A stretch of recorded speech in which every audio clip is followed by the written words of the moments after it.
understood why Americans do this and don't do that, why Americans think this way but not the other way. So we often really have to do a lot of explaining on both sides. That makes it even more important for us to really know the host country well. Now, what are some of the daily things that an ambassador does?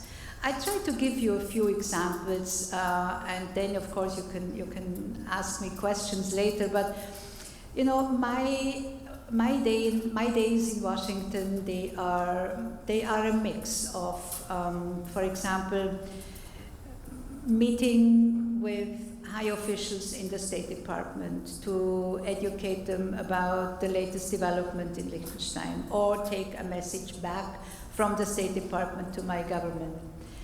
What is also important is that we in Washington reach out to the society, not only support cultural institutions and get to know the media, have good relations with Congress, which is one of the most important tasks for any embassy, but also it is expected, and rightfully so, from the diplomatic community that in a way we are part of the community in Washington. So there are programs out there, are programs for diplomats and diplomatic spouses to go out to schools and read to children or talk to the children about their country. There are programs where school classes are invited to our embassies, and we do that occasionally. And one of the greatest things that, one of the many things also that I have learned in the United States and that I keep educating my people back home about, because we are not as good, or it is not as much in our DNA as it should be, and as it is very, very pronounced in American societies all across, that is volunteerism. So I like to point out, even when my foreign minister comes, I would take her, at least one program point would be to take her to a place that she otherwise would most likely not see, like DC Kitchen, where meals are prepared for homeless people, or End Street Village, which is a shelter for mostly homeless women. And I also always encourage my diplomatic colleagues to do the same, because you get to know on a first-hand basis one of the aspects that make this society here so great, namely to reach out and help others and give back to the community. What are some of the exciting, the kind of things that you think we may do on a daily basis, holding a champagne glass in our hand and talking to interesting people? Well, that is also true. Either the champagne glass is in our embassy when we entertain, or we hold it at a different place where we meet people and colleagues from other embassies. But first of all, if that happens, an evening of entertaining for the ambassador is an evening of work.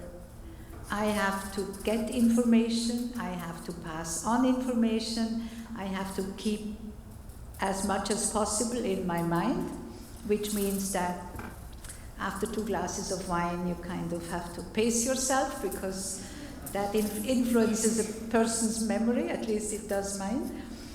And so entertaining is an important part of our work, but it is also what it exactly says, it is work.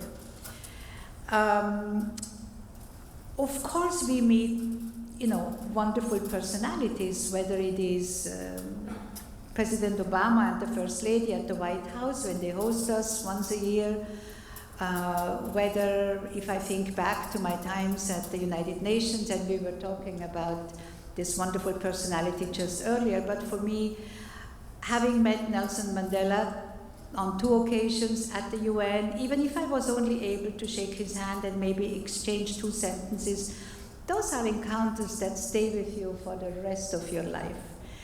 Or having various, not only one, during my time I think we had 2 popes visiting the United Nations and giving a talk.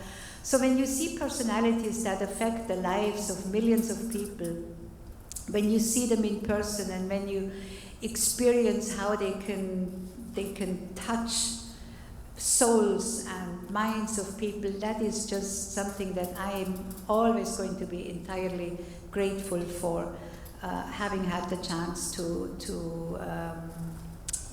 make that personal experience. Then, of course, as I have mentioned, traveling within the host country is wonderful. I get to meet the most fantastic people that tell me about their communities, about their universities. I am almost always really surprised, not only that they know a little bit, but how much they know about Liechtenstein. And even more surprisingly, how many have traveled to Liechtenstein. It's something that I would have never thought. And you can really, you can pass on what I like to do when I visit universities and I interact with students who study international relations.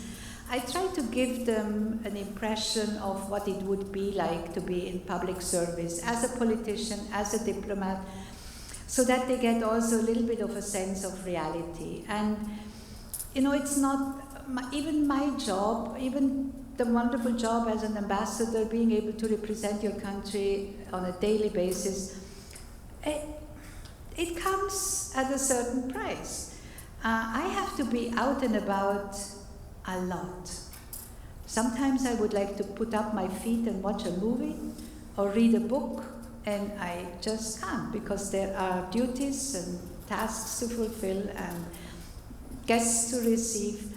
So your personal life is affected, and whoever wants to enter that career needs to keep that in mind. So one of the prerequisites for choosing diplomacy as a career path is you really, really, really need to love your country deeply, because you give your everything. But then in return, if you do something every day, when you get up every morning and you look forward to doing what you're supposed to do, then it doesn't feel like work.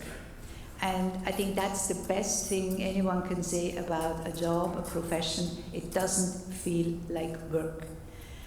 So I am sure that you will have probably a few more questions with regard to the life of a diplomat. But let me just briefly tell you how I got involved in foreign policy. In my very early young years, I worked for the then Prime Minister as his personal assistant. And in those days, the Prime Minister's office was also responsible for foreign affairs. So I got my first glimpse of foreign policy during those 4 years. And later on decided that this would be really something that I was interested in. Now, when I was a young diplomat, of course, when one started to talk about possible UN membership, etc., I really began to think how great it would be to represent Liechtenstein at the UN. But I never dreamed that this would be as the ambassador. I was always thinking as a lower level diplomat and then eventually working my way up. Now, I was given the chance to be the first ambassador to the UN. I was given the chance to be the first ambassador to the United States. And those are just lifetime opportunities that most diplomats never even get to do once. And I've had the opportunity and honor to do it twice. I consider myself extremely fortunate. I was the first woman in our foreign service in Liechtenstein, and I'm not very proud to say that, but in Liechtenstein, the right for women to vote and to be elected was introduced in 1984, not long ago. So we had to catch up quite a bit, and as you heard from the CV, I have been engaged in gender issues back home. I've had the good fortune of continuing it during my time in New York, because that was a priority within the human rights spectrum of our membership activities.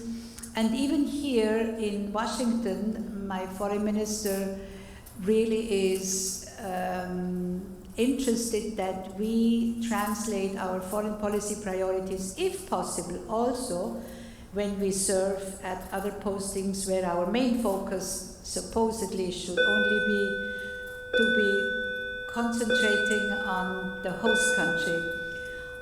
But even in Washington, I have a few opportunities to work with wonderful institutions on gender issues.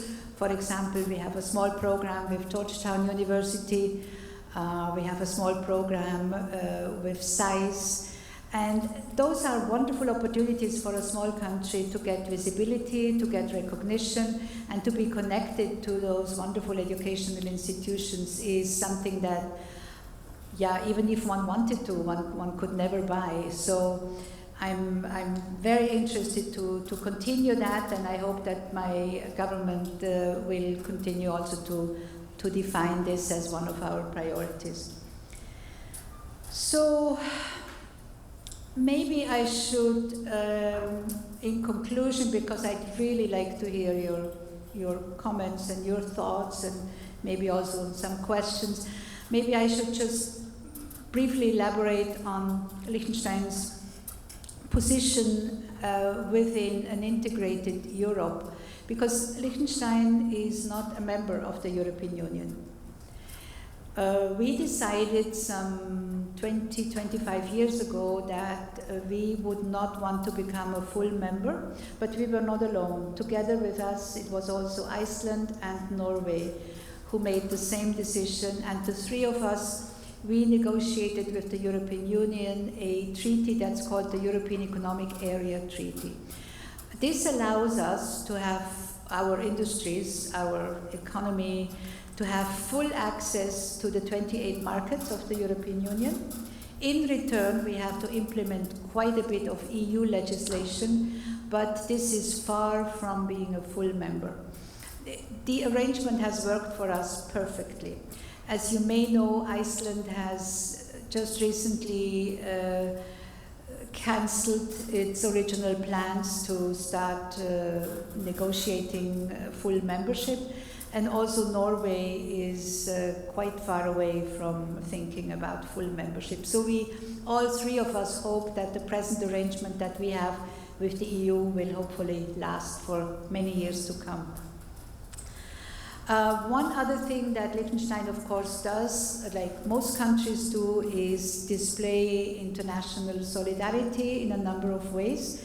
We support a number of UN agencies because there is very little that in crisis areas or in dire human conditions situations we can do on our own. So we support UN agencies, but we also have small programs in terms of development cooperation that we conduct on our own with our Liechtenstein Development Cooperation Service.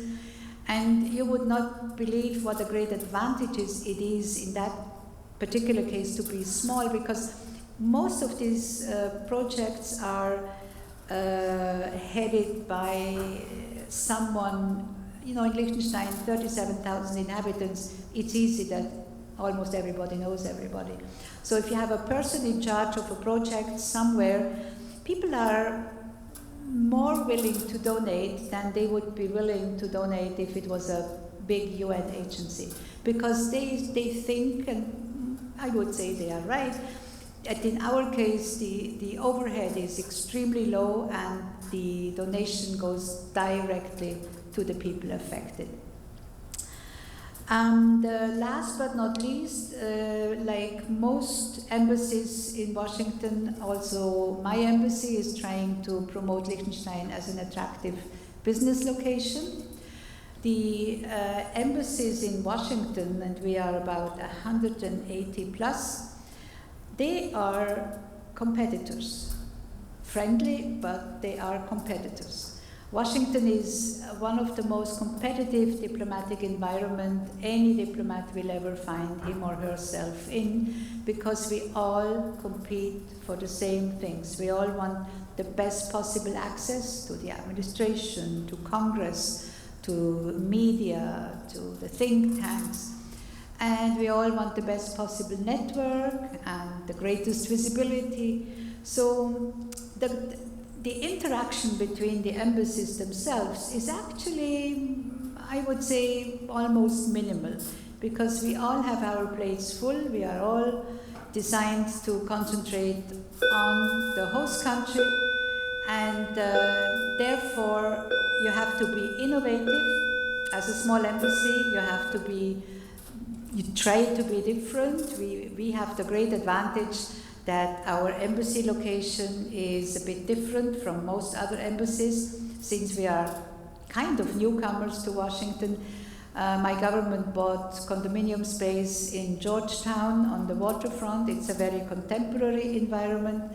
It has a nice location, so when people usually come to our embassy for the first time, they are quite surprised. And whatever it takes to surprise anyone in Washington is a good enough tool to promote yourself.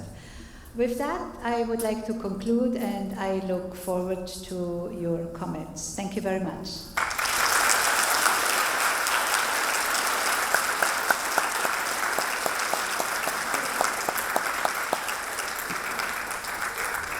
Any questions, remarks, criticism? Ambassador, welcome. My question is, if I were to read your national newspaper this week, what would be the headline stories? What's happening in Liechtenstein? Excellent question. The headline this week is that 2 of our 4 parties have decided to tackle an issue which is very delicate, and that is the voting rights for Liechtenstein citizens who live abroad. As you can imagine, the political landscape is something very personal, something that everybody has a concrete interest in, where everybody knows the politicians. So to extend voting rights to Liechtenstein citizens who haven't lived in the country for a long time, it's very, very controversial. But you have the extreme. You have Liechtenstein citizens living in the US for 50 years, but then you have the same Liechtenstein citizens living just 2 miles across the border in Switzerland. So the 2 are, of course, involved in daily developments to a very, very different degree. And giving them voting rights would, of course, be something that also the political parties would think it is something, an influence, a voting influence that, of course, they couldn't control any longer and influence any longer. So I believe this will occupy us for some time to come. Thank you. My question was about, is there, in the US we have kind of strict divides between the political parties. Is it the same kind of We have, our political landscape is a bit different. We have 2 big parties. They are traditional parties. They go back, I think they came into existence in the early part of last century. And ideologically, there is not even a difference between them. So we call one of them the Patriotic Union, and the other one is the Progressive Citizens Party. They are both Christian Democrats, center-right, and the differences manifest themselves in the day-to-day politics. But our political landscape underwent some changes. About 20 years ago, a 3rd party made it into parliament. Our threshold is 8%. So that party has always held between 1 and 3 seats. And the last election, we had a grouping, not even a party, a grouping under the leadership of a disgruntled parliamentarian. They went into the elections and they got 4 seats out of 25. So the political landscape in Liechtenstein, from being very predictable, etc., is kind of loosening up, which is not a bad thing. Thank you. Thank you. Sorry. Being such a small country and compared to all the larger European nations in the UN, how do you get your voice to be heard, and like your ideas to pass across the other nations among the European countries?